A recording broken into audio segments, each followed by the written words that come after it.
Good afternoon. Today we are going to talk about neural tube defects and role of folic acid. Neural tube defects are anomalies of the central nervous system that develop due to abnormal neurulation or malformation in the neural tube development during early post-neurulation period of fetal development. Don't be scared of this definition. You can simply remember that neural tube defects are nothing but some abnormalities in the central nervous system development in the fetus.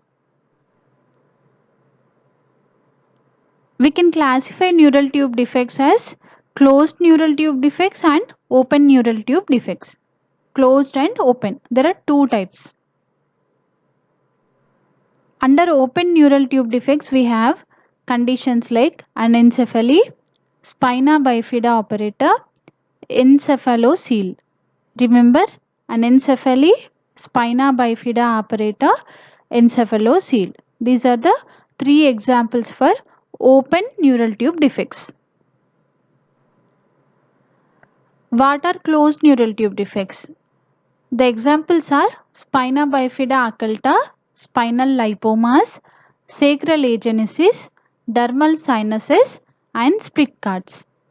If you remember the names, it's enough. Spina bifida occulta, spinal lipomas, sacral agenesis, dermal sinuses, split cards.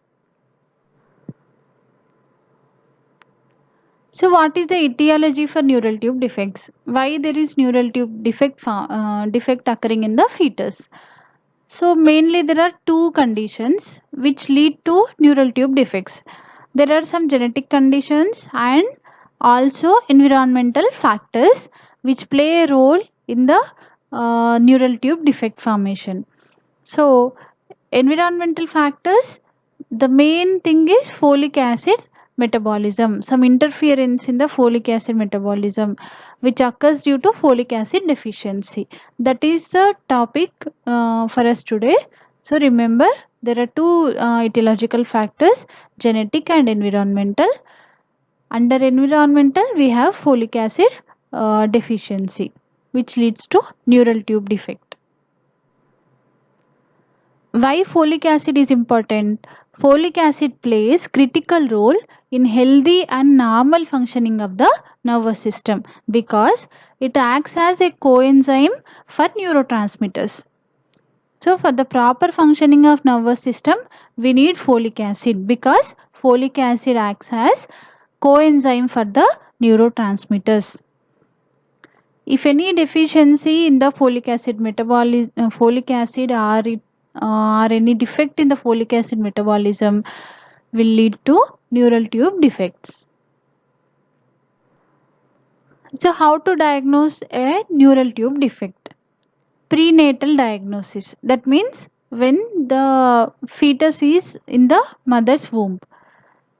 We can combinedly see the elevated maternal serum AFP levels, human chorionic gonadotrophin levels and unconjugated estriol levels. So by measuring these hormone levels, we can make a prenatal diagnosis about neural tube defect. As a nurse, what you have to do? First, you have to evaluate the sac. You have to measure the intracranial pressure. You have to measure the lesion. If the sac is open, you have to protect the sac with non-adherent moist dressing so that you can prevent it from getting infected. We have to place the child in prone position. Okay, so first you have to place the child in prone position, identify the sac, measure the lesion, measure the intracranial pressure and protect the sac with non-adherent moist dressing. You have to use aseptic conditions. You have to monitor for the signs of infection. Okay, like fever, any redness around that area, any itching around that lesional area. So you have to look for the signs of any infection. So before planning the surgery, you have to administer antibiotics. and prepare the child for the surgery, as well as the parents of the child. You have to counsel and prepare them for the surgery. In order to prevent neural tube defects, there is recommended folic acid supplement in pregnancy. In all pregnant women, you have to advise them to take folic acid supplements to prevent neural tube defects, because neural tube defect is the most common central nervous system anomaly which is found in the children.